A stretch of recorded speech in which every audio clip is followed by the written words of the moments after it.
Greetings and welcome. HFS Research and Genpact collaborated recently on studying the efficacy of care management solutions and the commercial viability of social determinants of health with CXOs at 100 US health plans and 200 self-insured employers. We have some fascinating insights to share. And to help me do that, I have with me Alex Kleinman, who leads Genpact's healthcare segment, and Scott Allister, Genpact's data tech and AI leader. Welcome, gents. Great to be with you, Rohan. Thanks, Alex. Let's start with insights with health plans care management. Care management, in my view, is the yin to social determinants of health's yang. Where social determinants of health can help prevent disease, care management optimizes the types of care. In the context of the state of healthcare in the US, across the triple aim of care, which is to reduce the cost of care, improve health outcomes, and enhance the experience of care, we have now about 6 in 10 Americans who have at least one chronic condition, like heart disease or diabetes, according to CDC. Our life expectancy has declined 2.7 years over the last 3 years, setting us back to 1996 in terms of life expectancy, while the cost of care is escalating at 2 to 3x of nominal inflation. So it is important to manage disease conditions a lot better than we have. Care management is a critical tool in that fight. And in our study, we found that close to a plurality of health plans have chronic care and specialty pharmacy benefits included for their membership. I think it is powerful. It's a powerful effort at attempting to manage chronic conditions a whole lot better.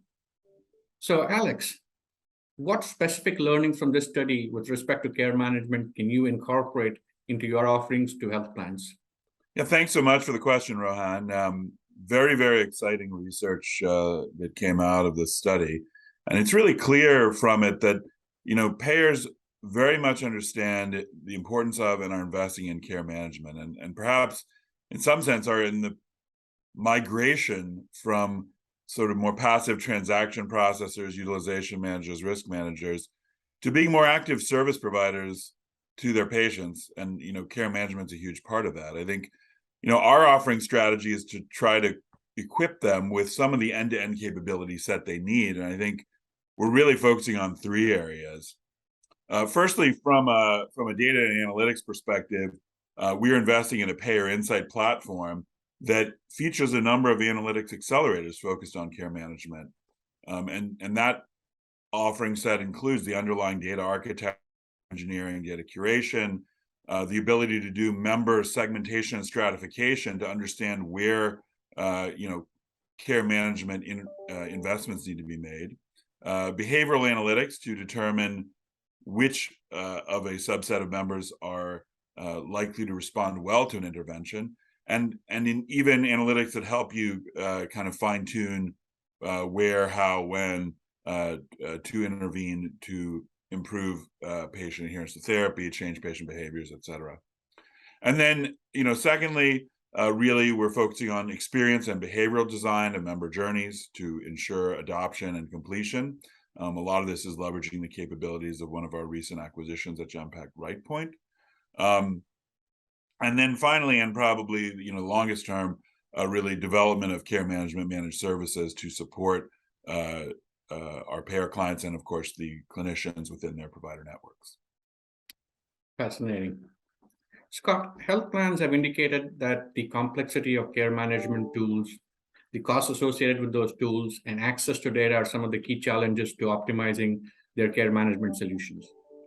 As the Genpact Healthcare's data tech and AI leader, what are your thoughts on how health plans should solve for these challenges? What can you do to help them?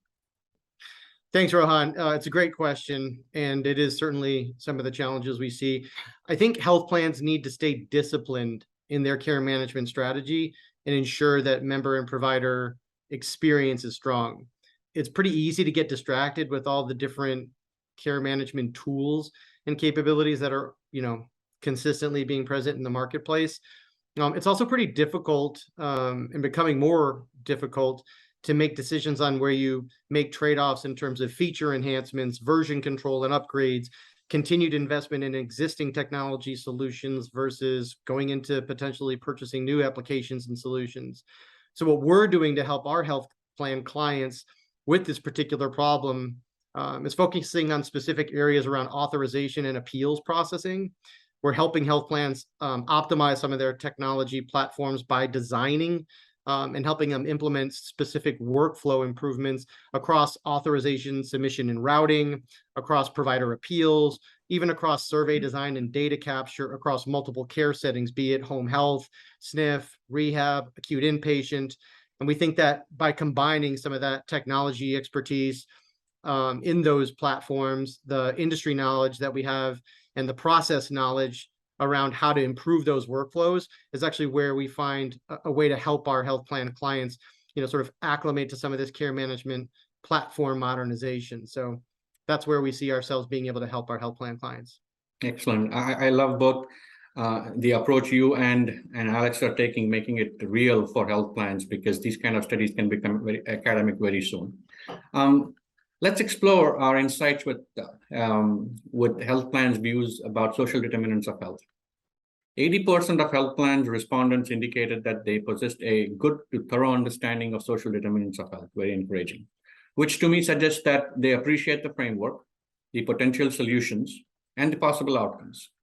So it was not much of a surprise that about 60% of health plans were willing to invest up to $500 per member annually over the next 2 to 3 years.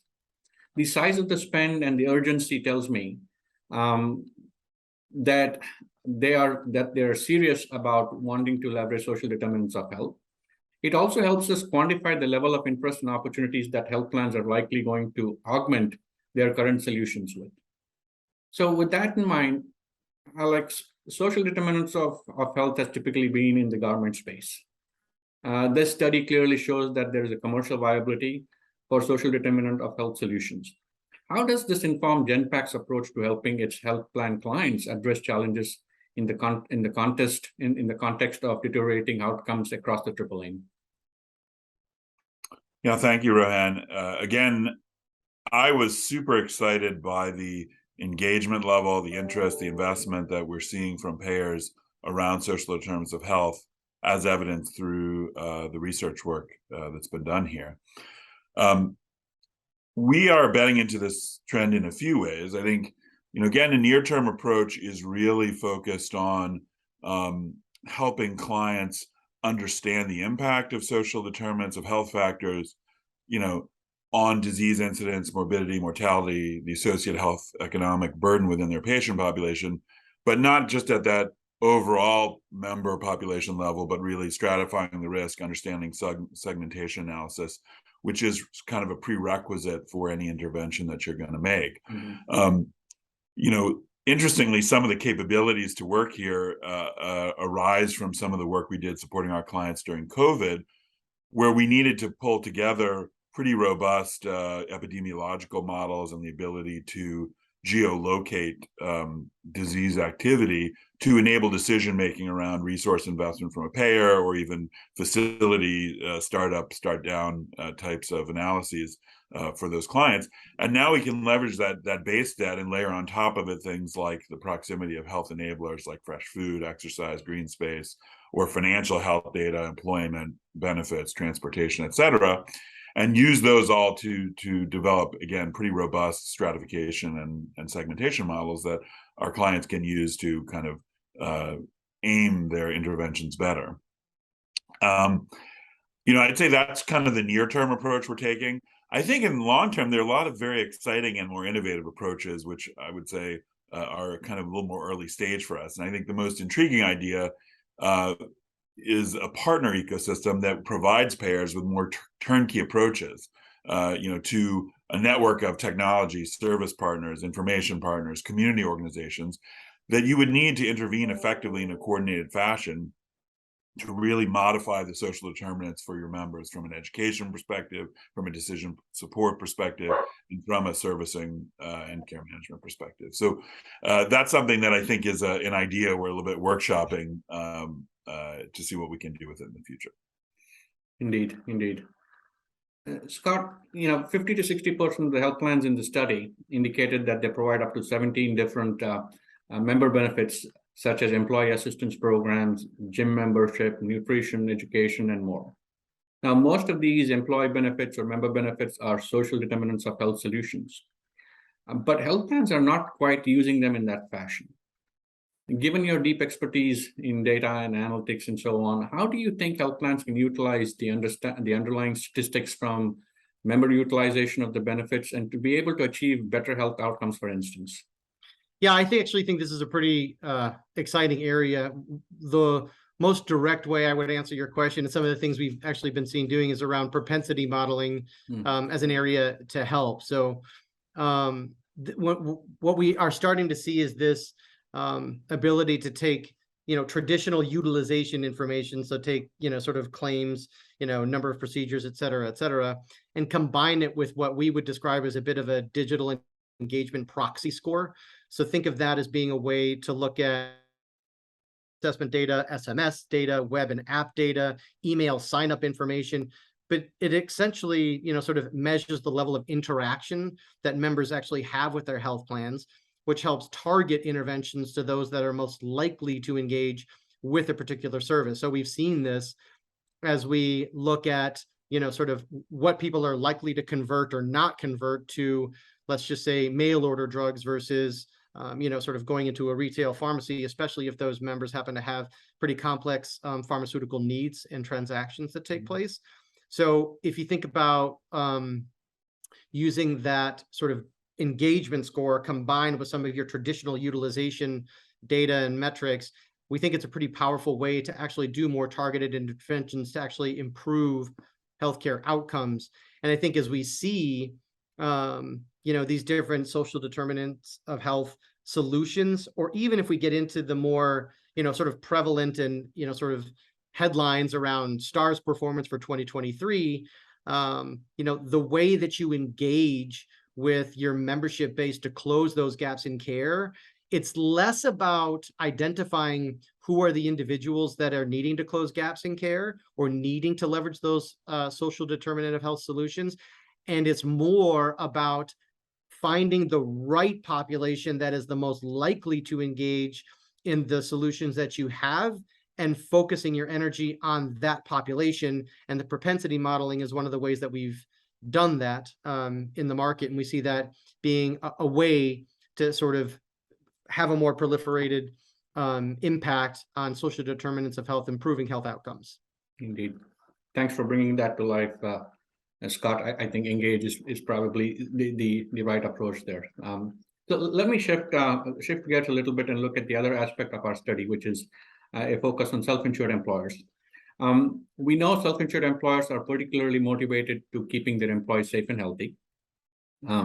Their appreciation of human capital has increased significantly, driven by the lessons of the pandemic and the perpetual increase in healthcare costs year over year.